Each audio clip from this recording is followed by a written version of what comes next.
All right, this is the study guide for Geometry Unit 9 called Transformations. I'm probably going to talk a good portion through this rather than writing a bunch because there's a lot of figures in this that I can't draw out for you, but we will talk through it. On problem number 1, it says, using the figure, and they give you a trapezoid that's been moved around on the graph, what is the image of point B? So a translation, it's pre-image is B, it's moved, the new image is B apostrophe. It's written like this. Okay.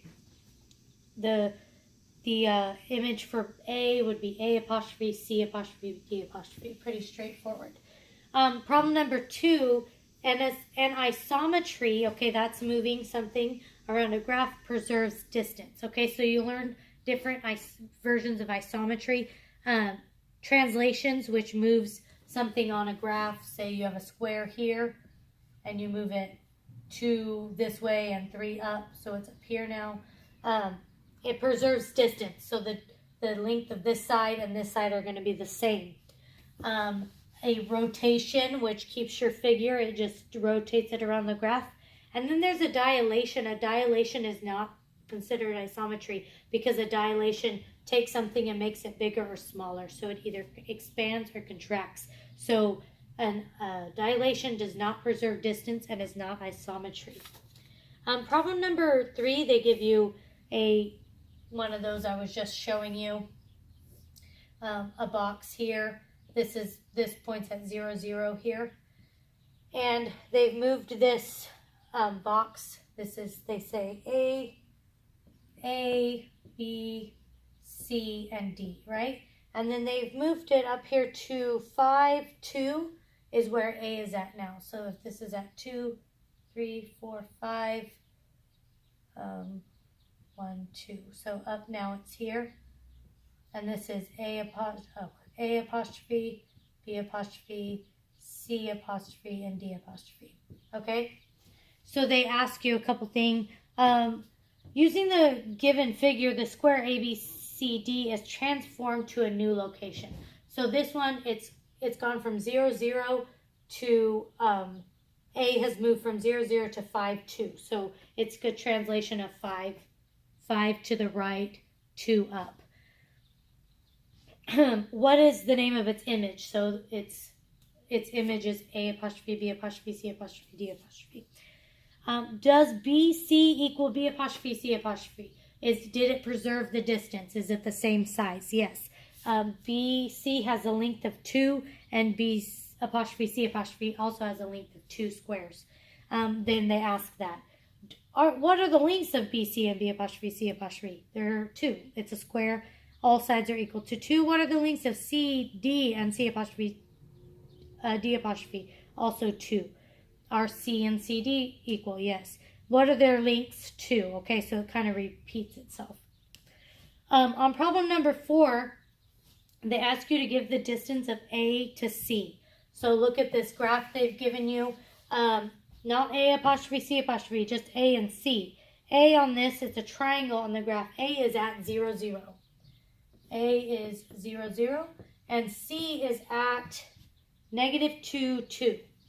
And they ask for the distance. So this is going to use the distance formula, which you learned in the last unit, and use some in this unit. So remember, distance is the square root of x2 minus x1 squared plus y2 minus y1 squared. So either one will go 0 minus -2 squared plus 0 minus 2 squared. So this is 2 squared. This is -2 squared. 2 squared is 4. -2 squared is 4. So that's 8. Square root of 8. And so 8 is not a perfect square root, but it is divisible by 4. 4 times 2 is 8, correct? So you're going to separate this to 4 times 2, and then the square root of 4 is 2 square roots of 2. So the distance of AC would be 2 square roots of 2. In problem number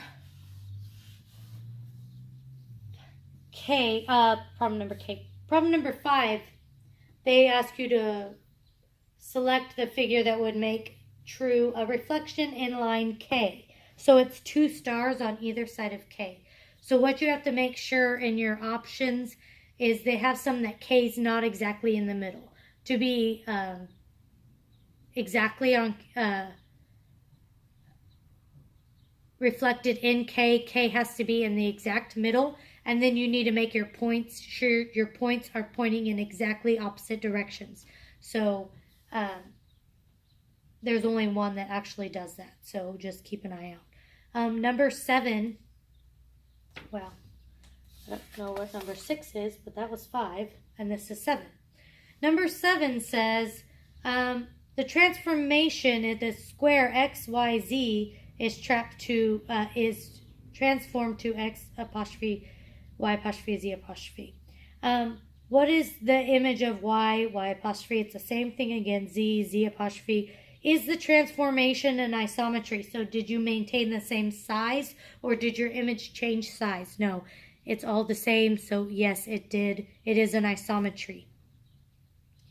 Number 8, if a translation maps point 32 to 66, indicate the image for points of this. Okay, so this image was at 32, and we moved it to 6, 6.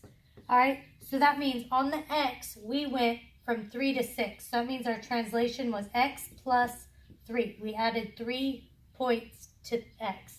And then on Y, we went 2 to 6. So that means on Y, we added 4. That's our translation. So they give you these points, 0, 0, 2, 4. Why did I write that? 2, 4, and XY.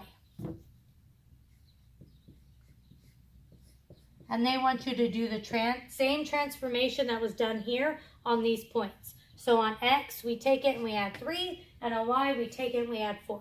So 0 plus 3 is 3, 0 plus 4 is 4. So that would be the translation for that one.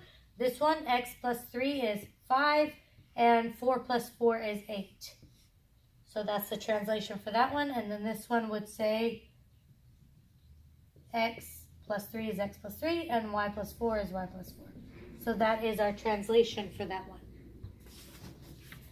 On problem number 9, they say the rotation, so that little symbol there stands for a rotation. A rotation of negative 180 is the same as positive 180. So remember, a rotation of 180 is just a half turn, and whether you take it this way or that way, you're going to land in the same spot.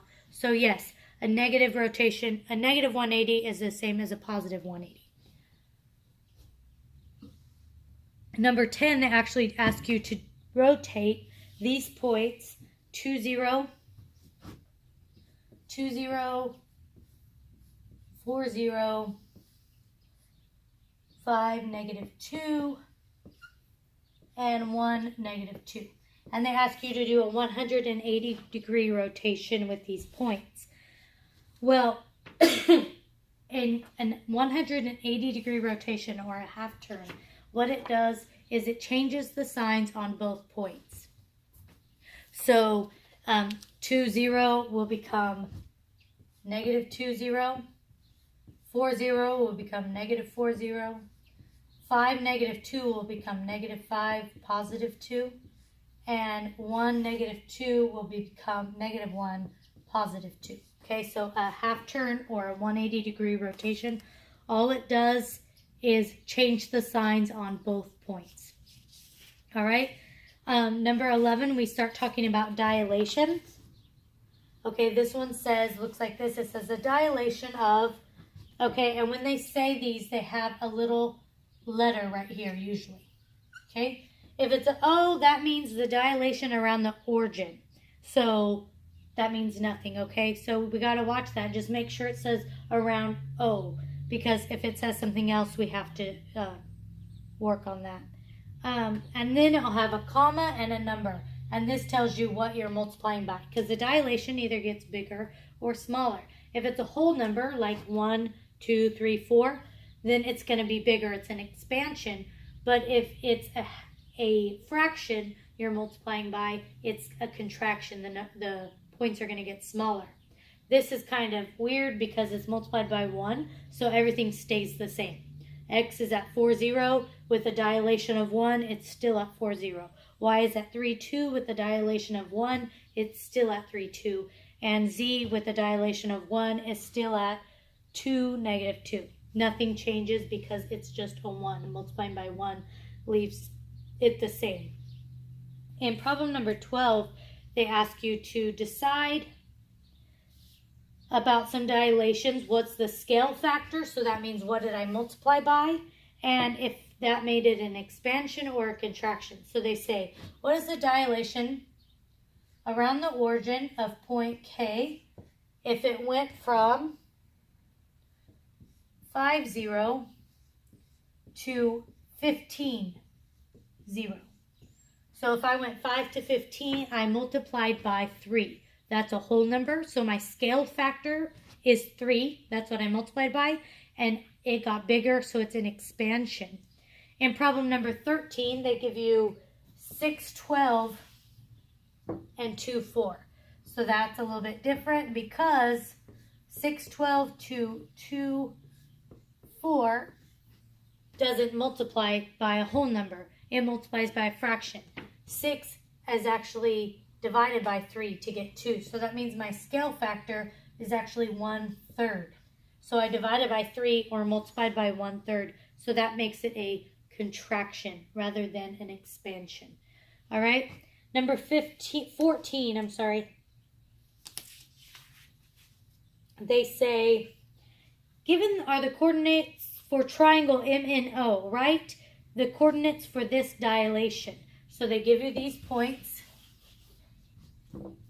2, 0, M is 2, 0. N is 4, 0. And O is negative 6, 3. And they want you to do a dilation.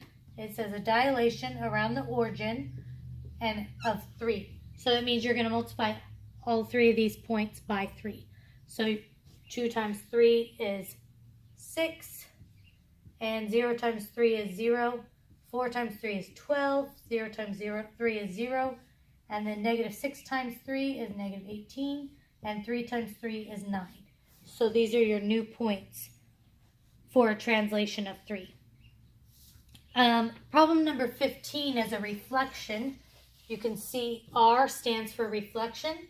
And this time they give you 2. They say reflection over N, and then there's a little circle in the middle, and reflection over M.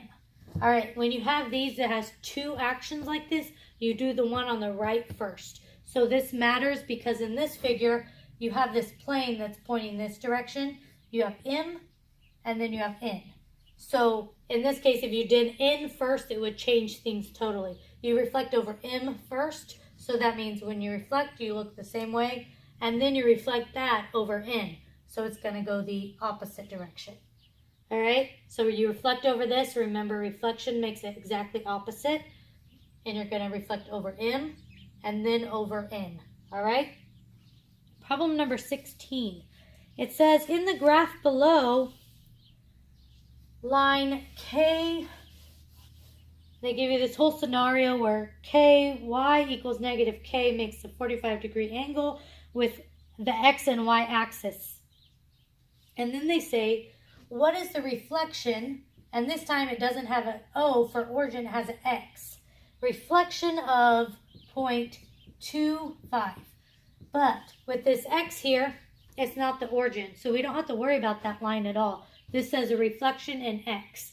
Now when you reflect over X or Y, it's opposite. If you reflect over X, all that happens is the sign changes on the Y point. So this reflection would make it 2, negative 5. If you reflect over the Y, the sign changes on X. That's all that happens. So in this case, that's it. So you could, the whole line 45-degree angle is just to throw you off a little bit. Just check which line you're reflecting over and change the sign accordingly. Remember, it's opposite. Reflect over X means you change the sign on Y. If you reflect over y, you change the sign on your x.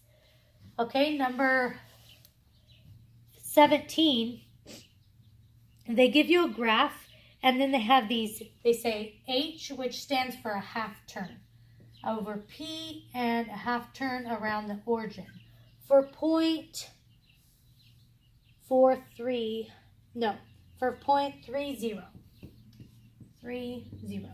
And they've shown you on this graph that p equals 4.3. Okay, so you're going to do a half turn, which if you remember is a 180-degree rotation. A 180-degree rotation just changes the sign on both points. So that's simple enough. This one, you remember you do on the right first. So this means a half turn, which is going to change our signs on both of these. So it'll make it a -3, 0. All right? Then you have to do a half turn around P. So here is a problem. So we already know the half turn is just changing the signs. But when it's around P, it means you have to take this point and subtract P from it. So you're going to take this point and subtract 4.3, which is P, which gives you a -7, right? -3 minus 4 is -7. 0 minus 3 is a -3. And you're going to do your half turn. So when I do my half turn here, I change the signs on both of them, which is 7.3. 7.3, change signs, and then add P back to it. So now 7 plus 4 is 11, and 3 plus 3 is 6. So my new point is 11.6. Problem number 18.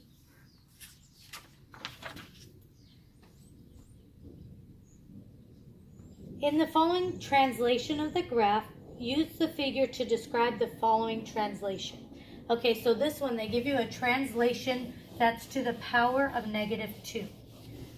So they give you a graph, and on the graph, they give you a translation of x plus 3, y plus 1, right?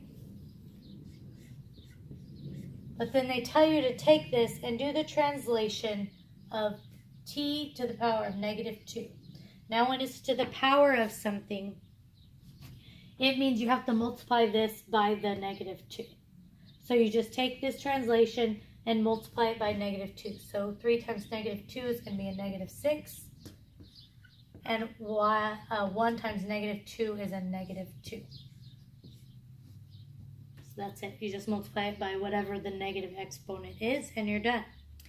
Problem number 19 is the last, no, it's not the last problem. Number 19, second to last problem.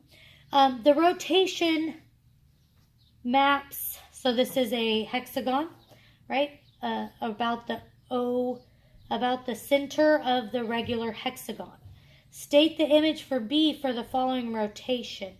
So it says a rotation and it has a 2, rotation to the power of 2. So if it's positive, you actually go 2 to the left. So go to B and then mark off 2 to the left, and you end up at F. If it's at a -2, you would go 2 to the right. Okay, so it's backwards.